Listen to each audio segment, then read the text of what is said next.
The Gospel of Mark, chapter 8. During those days, another large crowd gathered. Since they had nothing to eat, Jesus called his disciples to him and said, I have compassion for these people. They have already been with me 3 days and have nothing to eat. If I send them home hungry, they will collapse on the way, because some of them have come a long distance. His disciples answered, But where in this remote place can anyone get enough bread to feed them? How many loaves do you have? Jesus asked. 7, they replied. He told the crowd to sit down on the ground. When he had taken the 7 loaves and given thanks, he broke them and gave them to his disciples to set before the people, and they did so. They had a few small fish as well. He gave thanks for them also, and told the disciples to distribute them. The people ate and were satisfied. Afterward, the disciples picked up 7 basketfuls of broken pieces that were left over. About 4,000 men were present, and having sent them away, he got into the boat with his disciples and went to the region of Dalmanutha. The Pharisees came and began to question Jesus to test him. They asked him for a sign from heaven. He sighed deeply and said, Why does this generation ask for a miraculous sign? I tell you the truth, no sign will be given to it. Then he left them, got back into the boat, and crossed to the other side. The disciples had forgotten to bring bread, except for 1 loaf they had with them in the boat. Be careful, Jesus warned them. Watch out for the yeast of the Pharisees and that of Herod. They discussed this with one another and said, It is because we have no bread. Aware of their discussion, Jesus asked them, Why are you talking about having no bread? Do you still not see or understand? Are your hearts hardened?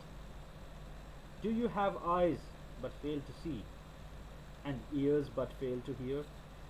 And don't you remember when I broke the 5 loaves for the 5,000? How many basketfuls of pieces did you pick up? 12, they replied. And when I broke the 7 loaves for the 4,000, how many basketfuls of pieces did you pick up? They answered, 7. He said to them, Do you still not understand? They came to Bethsaida, and some people brought a blind man and begged Jesus to touch him. He took the blind man by the hand and led him outside the village. When he had spit on the man's eyes and put his hands on him, Jesus asked, Do you see anything? He looked up and said, I see people. They look like trees walking around. Once more Jesus put his hands on the man's eyes. Then his eyes were opened.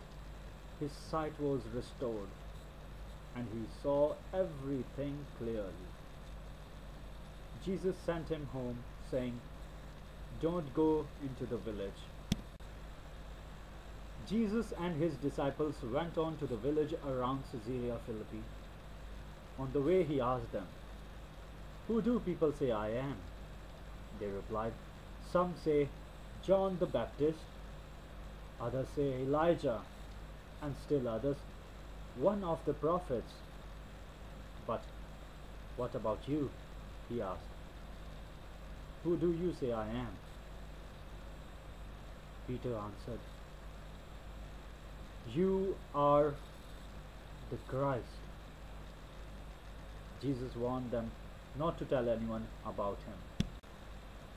He then began to teach them that the Son of Man must suffer many things and be rejected by the elders, chief priests, and teachers of the law, and that he must be killed and after 3 days rise again.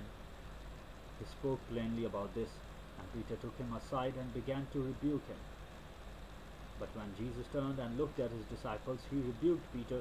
Get behind me, Satan, he said. You do not have in mind the things of God, but the things of men. Then he called the crowd to him along with his disciples and said, If anyone would come after me, he must deny himself, and take up his cross and follow me. For whoever wants to save his life will lose it, but whoever loses his life for me and for the gospel will save it. What good is it for a man to gain the whole world, yet forfeit his soul? Or what can a man give in exchange for his soul? If anyone is ashamed of me and my words in this adulterous and sinful generation, the Son of Man will be ashamed of him when he comes in his Father's glory with the holy angels.